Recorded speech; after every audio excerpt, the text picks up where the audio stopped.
What's poppin', everybody? It's your boy B here, and now repping Meoko in the studio in the middle of God knows where in Italy with one of the hottest up-and-coming producers, DJs, skater, beat maker, and professional booty shaker every Sunday in After Caposile and a city near you, my man, Double G, Gregorio Gunther, aka Yaar Ku. What's up, my guy? Presentation. Yeah, you like the intro? Yeah, I love it so much. Yeah, buddy, really a pleasure to be here with you guys. So super happy. How are you, man? All good? Yeah, absolutely. Yeah, everything good. What about you? Are you good? Oh, super good, man. The town is lit, hot as fuck. Yeah. Right now it's still hot in here, but there's like some AC, so it's way better. You know, we're obviously very good right now. Thank you for having us. Are you excited about playing with Toman on Sunday? Yeah, super happy because I'm gonna play alone after quite a long time. So Yeah. it's gonna be good. Another Sunday in Caposile. Woo. So let's do that. We're gonna have a lot of fun.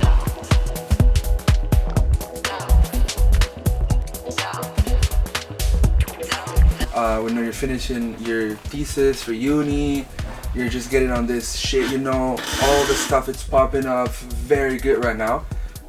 You know, signed to the Man Artist, every Sunday in Caposile 004 with a massive remix from super DJ producer David DeWalta. So growing up in Padova, correct? Yeah, right, Padova, So- but it's Padova. so for in- the people right here. In Padova, how do you get into music? Like before becoming Yaar Ku and you know, talking about early stages, Yeah. how did you realize that, like, music is something that moves me, or like, you know, this is something I want to do, not necessarily professionally at that point? Yeah, starts in my room, like all the story. Yeah. So started listening a lot of music. My first memories from having such a strong relation with music was listening with my first AirPod. With your iPod? Yeah, I had the very first, the one with 128 gigabytes. Like the Apple Classic, yeah. Yeah, the very classic With one. a little thing in the middle. Yeah, for sure, that one. Anyway, my school was really far from where I live. So I remember I had 1 hour of journey to come to school every day, and I just listened all the time music going and returning back, and I had, I don't know, thousand of different kind of music, but Burial definitely was my most influenced artist once upon a time, to create those organic feeling and those ambient textural stuff that influenced me a lot. I just started, I don't know, in my room, like all the stories, listening, try to create new stuff, experimenting, have a lot of different influences, musically and not, of course. So there's not exactly a starting point, but it's like a process, you know. There's no, I'm still, of course, experimenting, growing up for all my life, I hope. So yeah, everything starts in my room, by the way. In my room with headphones, or in the bus with headphones, always headphones. How old were you? And now I'm 26. But when you started? I started like 12, like 13 to approach the very first, DAW for creating music. I didn't start from any also machines. I just started from a computer. That's something that through the years, I don't know, I keep this vibe of making music inside a computer, but everyone has its own workflow, you know. I integrate machines, gears for making music through the years. Not at the beginning. At the beginning, I produced for years only with a computer. Yeah. And I remember I recorded with my old phone me singing, sound, just I don't know. Like any sound and sample and put it. Yeah, I love to sample fucking anything. So I started from this. What's the craziest thing you sampled? You can remember. I don't know. I literally sampled. Very funny. My mother's cutting fruits. That's nice. like in the kitchen. So you're like, hey yo, mom. Can I record this shit? Mom. Definitely not like that, but you know. It's a hit. we got it. No way, just kidding. But yeah, there are a lot of weird stuff that I actually use. That I actually sample. My voice is like really not mine, but in general, voice is a very useful gear for making music, because you can, I don't know, record whatever you have in mind, and then resample, put it on whatever granular stuff, other instruments that create some other sounds, then affected. So you have to approach this kind of word maybe with another point of view. Yeah. Sometimes. But but it's good, right? Like having different perspectives and getting into like the final product that you want to get, whether it's a jam, exactly, song.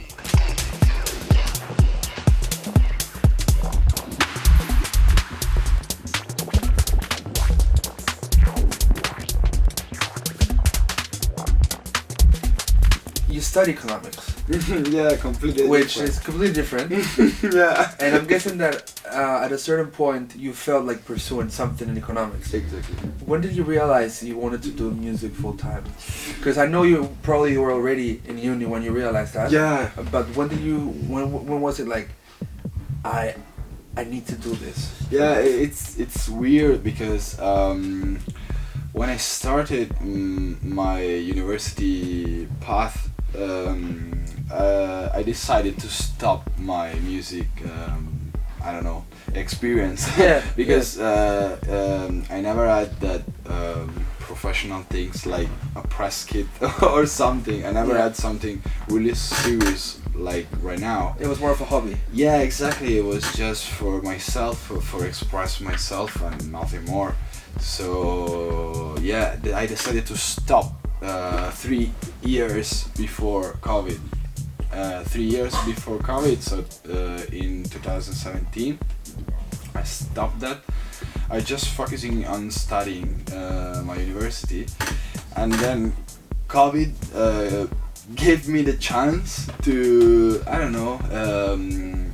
be back on track with music, but naturally, because I didn't realize that during COVID I spent all day in front of my computer making music and instead of studying. So it was really, really natural and genuine somehow, because all the first tracks that I made during that period were super experimental, were not 4/4 or clubby stuff, were just something. And then slowly I said, wait a minute, maybe I can took my Yaar Ku project and put it on another level. So COVID gave me the chance, like with the pandemic, the time, exactly. It gave you the time that you to didn't sit have. down and say, okay, maybe I can do this thing, maybe I can do another thing. Just so to think better how to move on. Yeah. So So after COVID, it's when you decide you're gonna take this. Exactly. Then I stopped I just have to do the fucking essay. Wow. But after the essay, I will finish my studies. I hope to finish them soon, just to be able to focus 100% exactly of your time on music. For this lifestyle as a DJ, touring, consistently performing, because it's not only playing music, it's even a show to people. You have to keep a certain balance in your life in general. So I'm very curious, like for me, like a normal healthy meal would be diet KFC.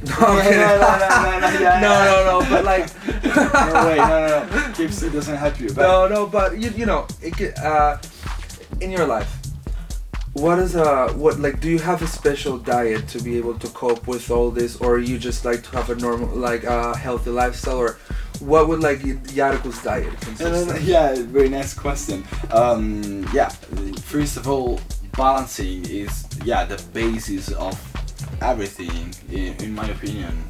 If you can have a balance on music, work, relationships, diet, you can, I don't know, live better and longer. But my personal, I don't know, my personal diet is based on breakfast. Breakfast is definitely my favorite lunch. So what do we have? Like some Captain Crunch, Nutella, chocolate? No. Oh man, that's boring. That's boring. No. I love to take a huge cup of ginger and lemon tea. Yeah, I love to eat bread, toasted bread with marmalade and peanut butter. Yeah. So I can eat tons of piece of bread with this combination: marmalade, strawberry marmalade, and and peanut butter. They are really amazing.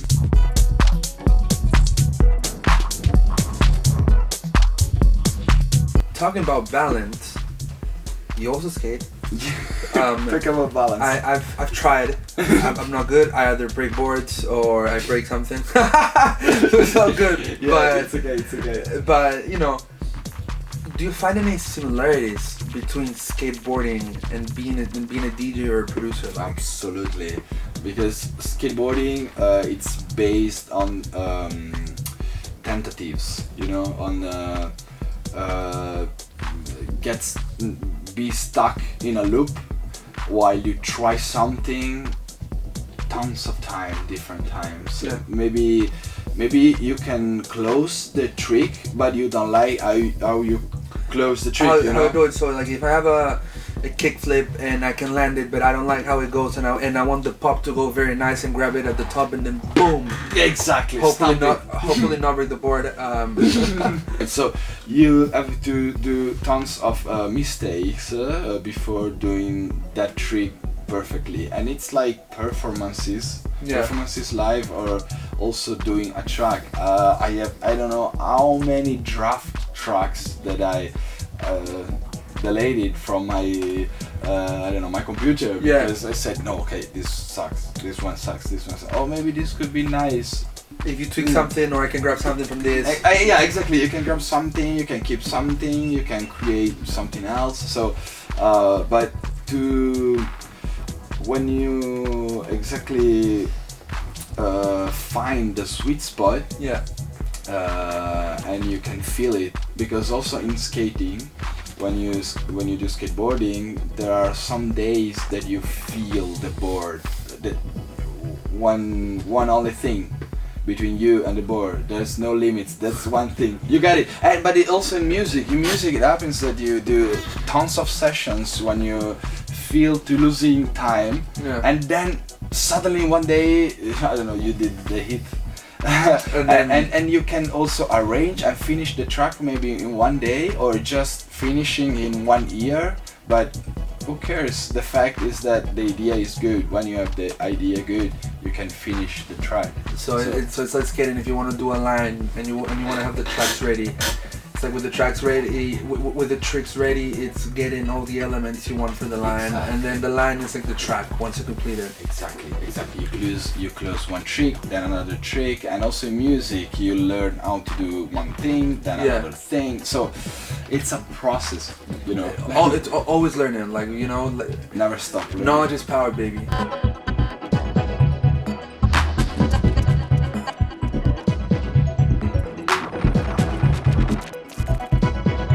In a country like Italy, you know, finding balance with the food, man. The food is lit.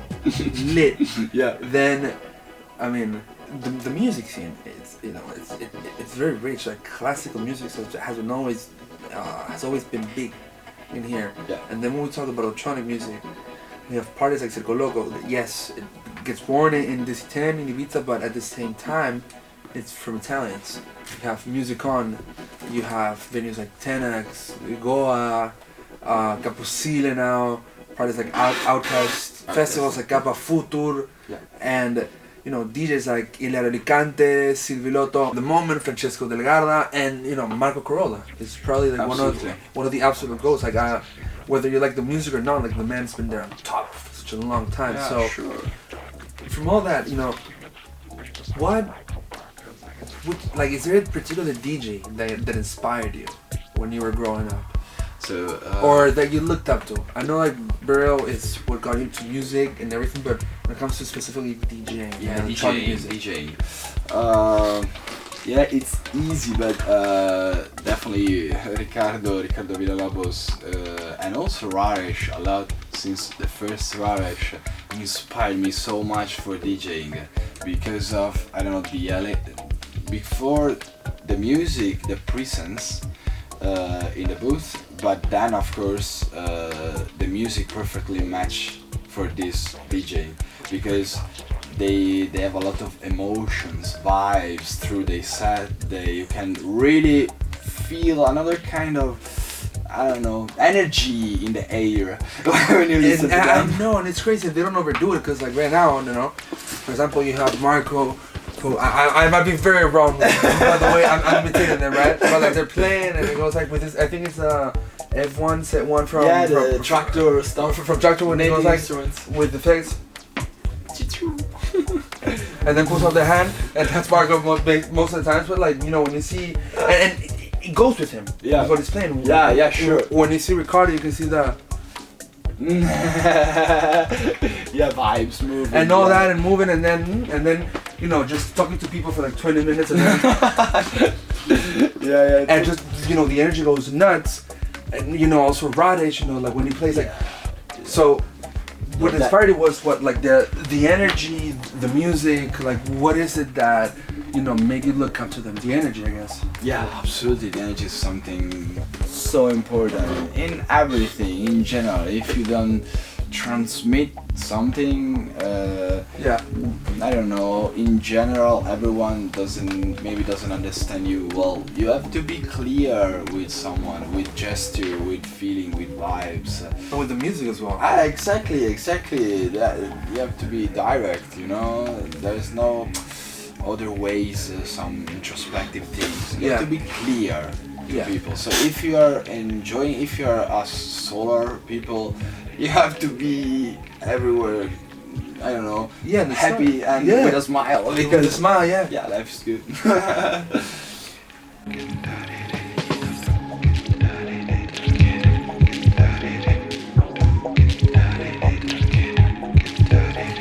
And then you start playing, you start having your first releases, you know, before taking this properly serious.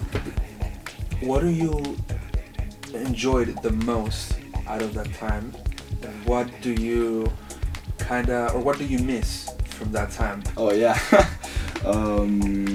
Yeah, I missed a lot free time. Yeah, free time. I still have free time for sure. But the fact is that a lot of things change, and that's good. Yeah, things change when you have more gigs, more releases, more requests and stuff. I'm still nobody nowadays. I'm trying to find my balance, my spot around there in the music business, in the world. But which is tough with the temptations. You know. No, but I try to, as we mentioned before, to find a balance in everywhere. I'm not that kind of guy who lose control easily. Yeah. I prefer to stay myself with my, of course, with my ghosts, with my problems, but not exaggerate in anything, because balance is so important. So yeah, about what I miss, actually I don't know, because I'm happy on what I have now. Of course I'm happy to see that once upon a time I never expected that, I don't know, certain DJs play my music, or certain people enjoy my music easily because I didn't expect it. I didn't expect anything when I started doing music. Of course.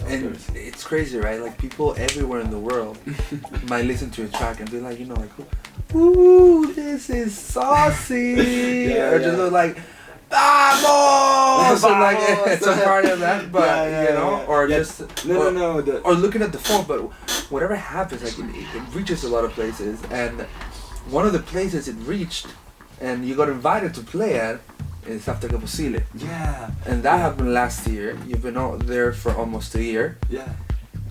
How was it when you got the call, and how has it been so far playing in Caposile? Yeah, it was one of my most impact experience in my life because I never be international DJ or a real DJ with a populated crowd. I used to play, of course, around the world, in Italy too, but nobody come to me and told me, yeah, I'm a DJ too, and wow, I love your selection, I love your stuff. So yeah, there are satisfactions. I remember the very first time when I played there, and it was something really, really amazing. There was Jen on Earth and Dragutescu. Is that your highlight so far? Like, do you think that like your debut is? Would you say that's like the best moment, or it's like one of the best? Yeah, for me, it's personal because I remember that day like yesterday. It was so intense for me because I never experienced something like that with all the people looking to you playing. Yeah, that's really, really great, and I will be always thankful to the crew of Caposile to give me the chance to show my skills there around there, and not only there, also at Atlantic Club, the Loft in Manchester, Unum Festival. So that's dope. It's a nice list so far. That's dope. It's a very nice. Yeah. It's a matter of trust. They trust me. I trust them. They know about me, I know about them. So that's something really, really great, and we have a nice relation also. So and for moments like the back-to-back with Charmer, or like it's only playing. Or playing after Tini. I think you mentioned. Oh my god! All the highlights of Caposile was definitely the back-to-back with Charmer was shocked. I was so fucking impressed about the flow of the day, because I was supposed to play my slot. Then things goes in the back-to-back direction.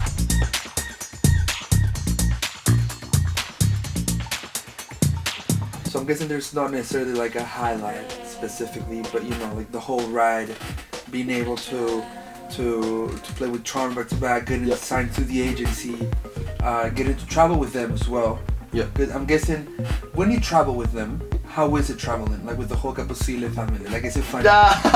It's so fucking funny. I remember the first gig we have done all together with the crew was in Manchester, to Animal Crossing guys. It was the really first one, and actually I didn't know all the crew. I was a newbie. I'm a newbie, but that time I was really noob. So they didn't know each other, but I was in a room with the organizers and the people inside Caposile, and from the first chat we laugh all the time. We laugh all the time, or at least I laugh because I found them so funny. They have a nice relationship between each other. There's a family, you know.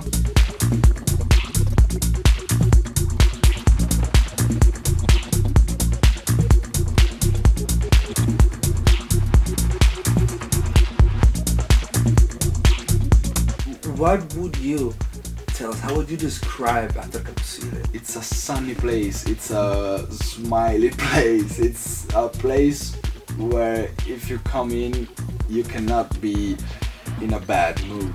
It's really difficult to be in a bad mood when you're there, because all the people are happy talking to you, Smiling, shaking your hands, dancing. yeah, hugs, and everyone has good vibes. That's the main, I don't know, the main thing of that place. Yeah.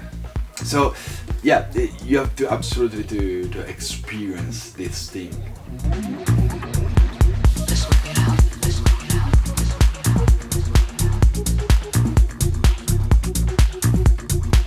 You have a release coming in a couple of seasons. Yeah, Which is yeah, insane. yeah. With like we said, with the master remix Yeah, from David. Maestro, amazing man David DeWalta. One of the best influence in my life, in my personal life. It's He's so. that guy that He's- changed me. What's the best lesson? Before we talk about the release, what's the best lesson? Somebody like David or Teeny, for example, who Oh told me my you God. had a lovely talk with her. What's the best lesson or advice that any DJ or producer has given you so far? Yeah, in my personal experience, humanity. Humanity is one of the greatest lesson I ever learned from people like David, from people like Sonia, Tini. Shout out to Tini also. Humanity is one. It's the most impressive thing that I had from this kind of big names, because Yeah. most of the time you can feel they experience the same thing of you. They have been child too, of course, and sometimes from a listener, from a young producer and stuff, you forget about this thing, you know, and that's nice to see such. I don't know, if I always be myself, as I told you before, and also with Tini, I've been myself. With David, I've been myself. With with Traumer, I've been myself.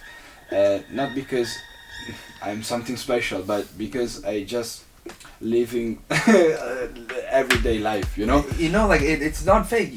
You're just who you are. Yeah, Like, it's not sure, ego. like, Yeah, it's you're Yaar Ku playing reality. but you're Gregorio Gunther with them as well. Absolutely, exactly. So, yeah, one thing that I learned from those big guys, big names, are humanity at all. Then, of course, David helped me a lot for music to understand, I don't know, which part of me, which genre of music, because I like to do multi-genre. Lots. Yeah, and he had me to find exactly what I have to do. So it was super helpful to me in my music path to stop and focusing on something better. Then of course things are gonna change. Of course. Yeah. But at least it helped you figure out, if you ever have to figure out again, you know how to look for what you're feeling at the time. Exactly.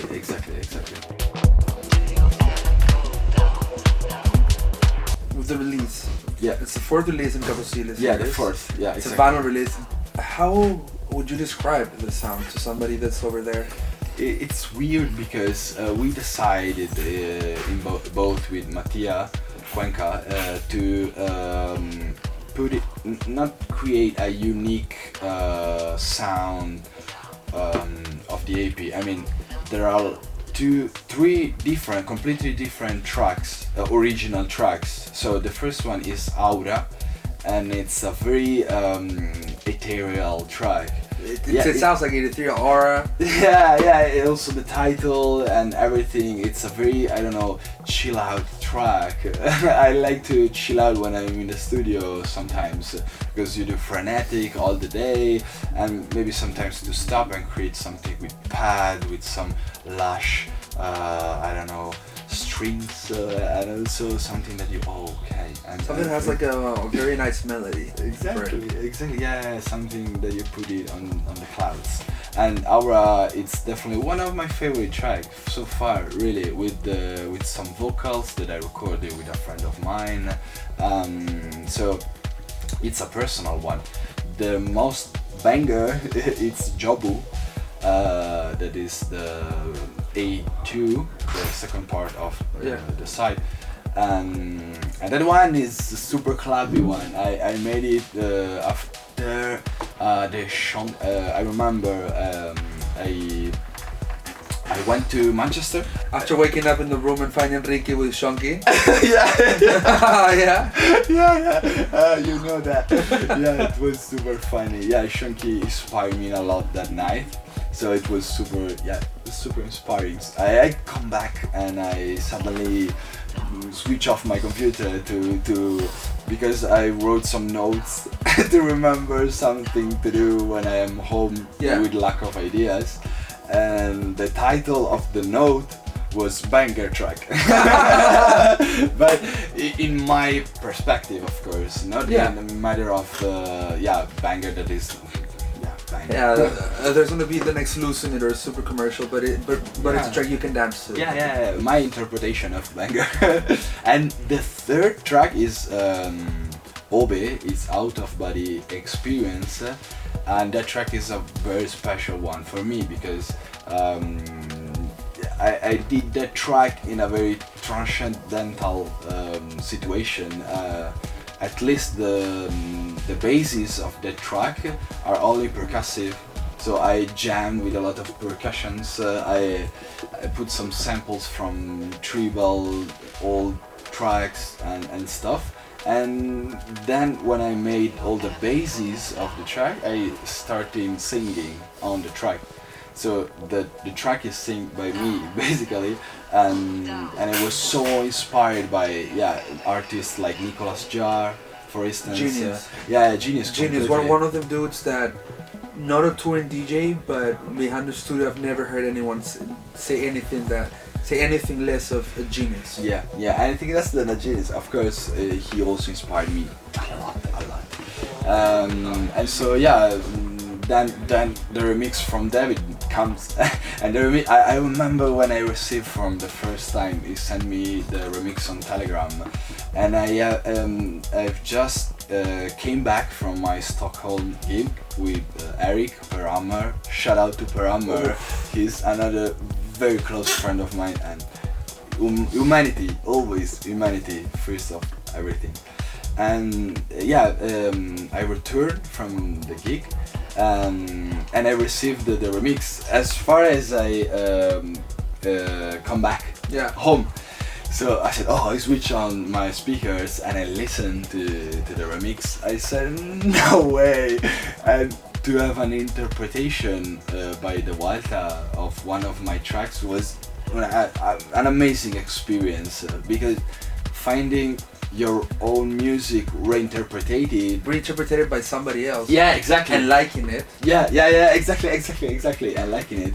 So it was so special. I remember the day, and I wrote him, oh my god, buddy, I'm literally jumping through my room listening to the track because it's so bumpy with those sub kick, super fatty one with the bass line, the clap is affected around the track, modular things are moving throughout all the track. That's dope. I loved it. And he did 9 minutes of track, and it was so dope that I liked so much that I decided to make my other track shorter to make space to all this remix. Absolutely, but of course, buddy, of course. David, I hope you listen to this, man. I'm pretty sure this is like kind of full circle moment.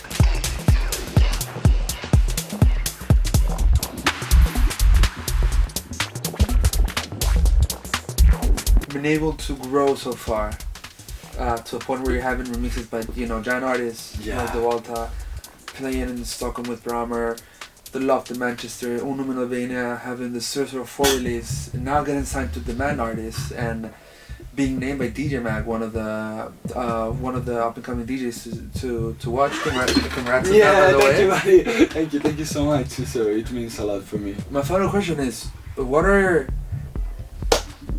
you looking more like towards the future? Like, is there something that you're looking towards right now? I absolutely want to play in another part of the world. It will be definitely my dream. So I really hope it happens one day, but it's gonna happen. So I'm super happy with it. But keep on traveling, know tons of new people, and learn from all the people around the world. So I don't have a point on my future that I want to reach out, that I want to be at that point. I just hope to grow up as naturally as I can. If I'm gonna grow, that's good. If not, that's good in any way. So the most important thing is, for me at least, is to make music. I really hope never stop making music. I know I'm not gonna stop it because for myself it's a therapy. So I hope I will find other ways to satisfy my own hungry of making music.